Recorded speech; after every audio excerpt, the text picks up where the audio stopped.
Salut, ici Marc Bebin, auteur, coach, certifié et conférencier, mais surtout channelers, où je prends plaisir à atteindre des états de conscience élargis pour aller chercher un maximum d'informations, plein de messages pour vous transmettre, et ce, peu importe d'où est-ce qu'ils proviennent. Tu sais, jeune, j'étais déjà ultra intéressé par tout ce qui était, moi, ce que j'appelle la métaphysique, tout ce qui sort de l'ordinaire. À un certain point dans ma vie, on dirait l'ordinaire, le connu était quasiment plat, ce qu'on voit tous les jours de la vie. Fait que je m'intéressais par, c'était les ovnis, c'était les fantômes, c'était les pyramides d'Égypte, c'était les secrets cachés. J'avais du plaisir là-dedans. À l'époque, on parlait de vie antérieure, de fantômes. Pour moi, c'est ça qui m'allumait, puis qui m'alimentait aussi toute ma jeunesse. Je me rappelle d'aller à l'école avec des revues. Il y avait les revues Factor X à l'époque où il passait plein de phénomènes inexpliqués. Où tu avais la série télé Dossier Mystère, même si ça me faisait peur quand j'étais jeune.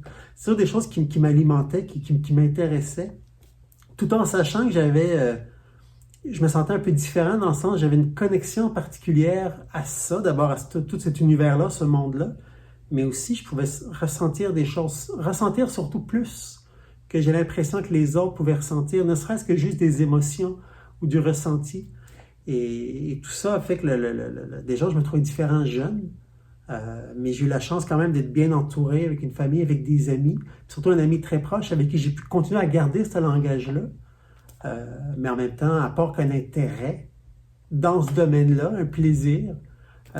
Pour le reste, c'était plus c'était secondaire. Après le collège, le cégep, l'université, c'était plus la fête, s'amuser, aller dans les bars. Puis après, c'était la partie où justement le fait de vouloir suivre un rythme, école, trouver un travail, possiblement se marier, puis avoir des enfants avant, j'ai grandi avec cette idéologie-là un peu, jusqu'à temps que j'ai réalisé que ça marchait pas pour moi, il n'y avait pas de sens. Alors, même à l'université, j'avais déjà fait un essai en haute études commerciales, je m'en allais dans le milieu de l'administration. C'est pour dire que la vie, des fois, tu prends des chemins un peu étranges. Puis je me rappelle un jour où je voyais vraiment mes notes dégringoler carrément. Puis j'ai fait, mais qu'est-ce que je fais ici? J'étais pas heureux, j'étais pas bien, je n'aimais pas ce que je faisais. Je travaillais comme gérant dans une boutique à l'époque. Fait que plein de choses que j'étais pas heureux, j'étais pas satisfait. J'étais pas malheureux nécessairement non plus, mais il n'y avait rien de satisfaisant. C'est vraiment comme une zone, je sais pas, je pourrais dire ça, une zone ici qui est là, qui est pas animée. À la limite, malheureux, peut-être, ça m'aurait fait bouger quelque chose, mais c'était cette zone-là. Puis jusqu'à temps que je suis tombé à l'université, j'ai fait un cours, j'ai fait un baccalauréat en psychosociologie, en communication relations humaines, qui est complètement, pour moi, c'est l'opposé de l'esprit mathématique, ça va en administration, même avec un parcours en comptabilité, à, oh, on va parler de l'humain, puis de l'abstrait, puis c'est quoi ça, la vie, puis les valeurs. Autant que c'était un gros shift au début de faire ça, mais je me suis senti tellement naturel là-dedans. Puis là, j'ai commencé à revoir un peu Marc, à voir c'était qui, ce plaisir de parler de la vie, puis parler de l'humain comme ça. Moi, c'est un livre de Paulo Coelho. C'est l'alchimiste que mon frère m'avait offert pour les fêtes, je pense, pour Noël. Début des années 2000, j'avais été encore à l'époque au cégep. Même j'avais commencé l'université. Puis comment ce livre-là, je l'ai absorbé en quelques jours. Et pour moi, ça fait du développement personnel. C'est quoi cette affaire-là? C'est quoi cette affaire-là? Puis après, j'ai commencé à me renseigner. J'ai découvert des Wayne Dyer. J'ai découvert du Tony Robbins. Puis là, j'étais comme mystifié par eux, du Astérix, du Abraham, j'ai vu du Louise Hay, le Robin Sharma, tu sais, plein d'auteurs, de conférenciers, de gens dans le domaine. Puis là, je me suis ouvert au monde du développement personnel. Puis moi, je suis rentré dedans à 100 000 à l'heure. Et c'est là que ça a comme tout transformé ma vie. Puis je me suis ouvert à dire, mais non, pourquoi on n'apprend pas ça jeune? Pourquoi c'est pas là jeune? Puis après, j'ai commencé à vouloir devenir coach, à apprendre le coaching. J'ai utilisé la PNL, la programmation neurolinguistique. Puis j'ai commencé à offrir des conférences, à me promener à l'époque avec un collègue, après en solo, à faire des vidéos en ligne. Vraiment, pour moi, le développement personnel a tellement transformé ma vie que c'était comme, je vais dire une obligation, mais un élan de vouloir partager ça aux gens, puis de dire, regardez ce qu'on peut apprendre quand on commence à travailler, je demande guillemets, sur soi, mais à se développer, puis à ne pas rester sur cette ligne-là, et ne pas rester dans un genre de connu, à se permettre de s'ouvrir à plus, puis de comprendre le fonctionnement du corps, de l'être, de sa psychologie, du mental, et éventuellement, bien sûr, de la spiritualité.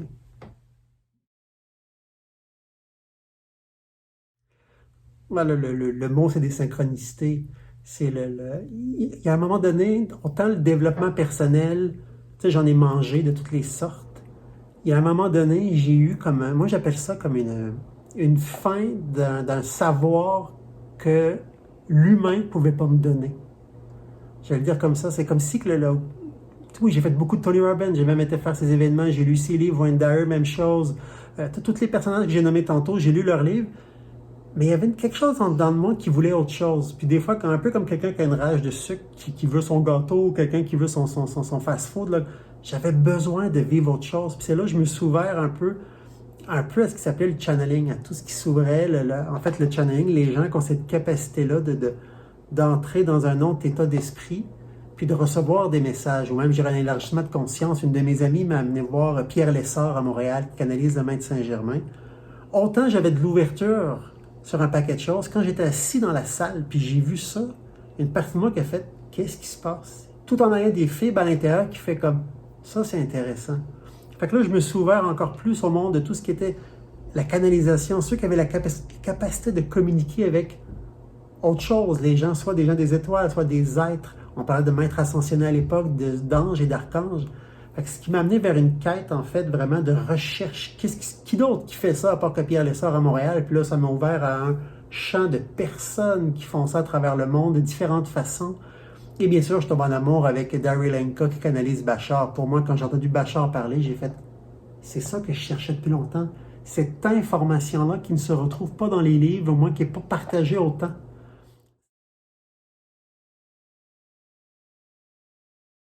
Mais j'avais jamais fait le lien que j'avais cette capacité-là à canaliser, ni même que je le faisais constamment dans ma journée, dans ma vie de tous les jours, par l'inspiration, par l'intuition, par la guidance.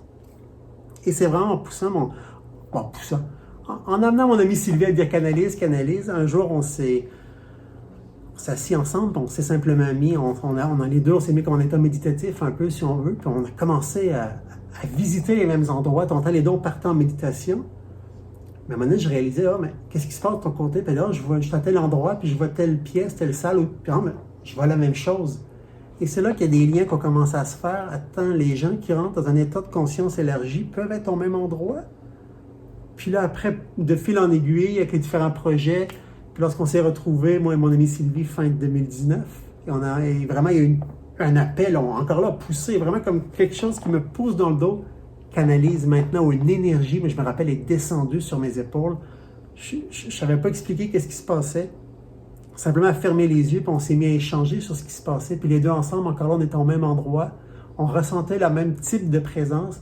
Et c'est là que j'ai fait, OK, c'est pas juste mon imaginaire, c'est pas juste une fois, ça donnait qu'on était au même endroit. Puis j'ai compris que j'avais une capacité d'accéder à des dimensions, à des univers au-delà de ce qu'on perçoit.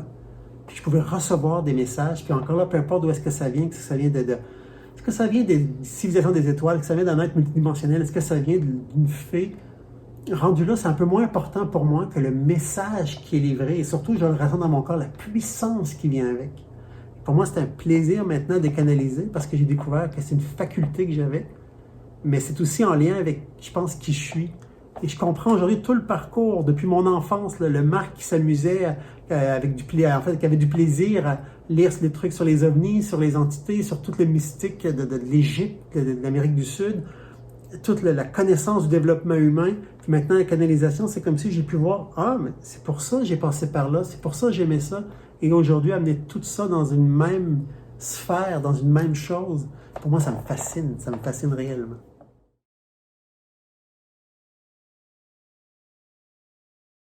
En fait, pour moi, c'est vraiment j'allais dire le point culminant de tout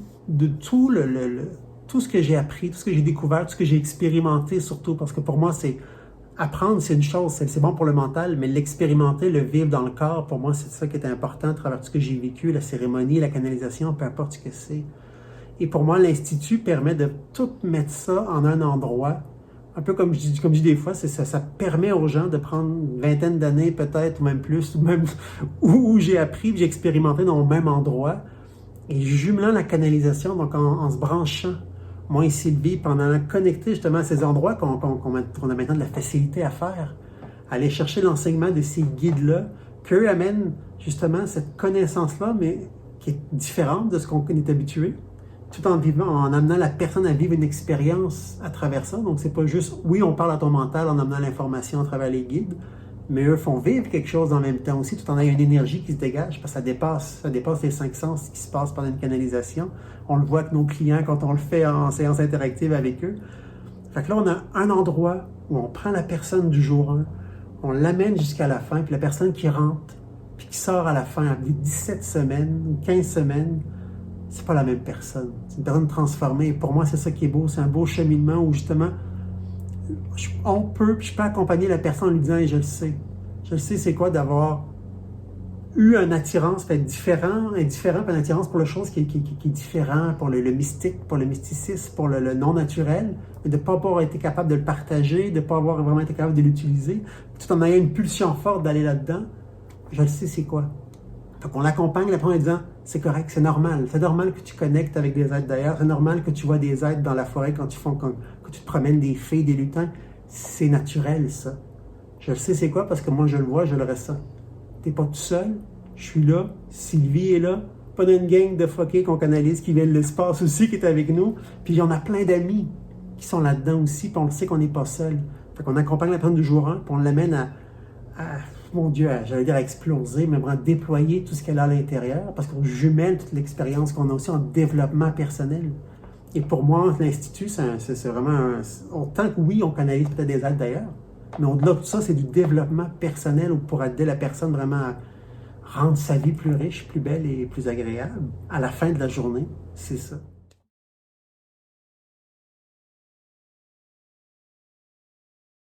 C'est sûr, on utilise beaucoup en canalisation, puis on n'est pas les seuls qui le font, l'idée de la visualisation, l'idée de se projeter. Moi, j'aime beaucoup l'idée de se projeter dans l'avenir, de s'amuser, d'utiliser l'imaginaire pour commencer. Puis pour moi, c'est un outil merveilleux, l'imaginaire. Les gens, j'ai l'impression, sous-estiment la puissance de l'imaginaire.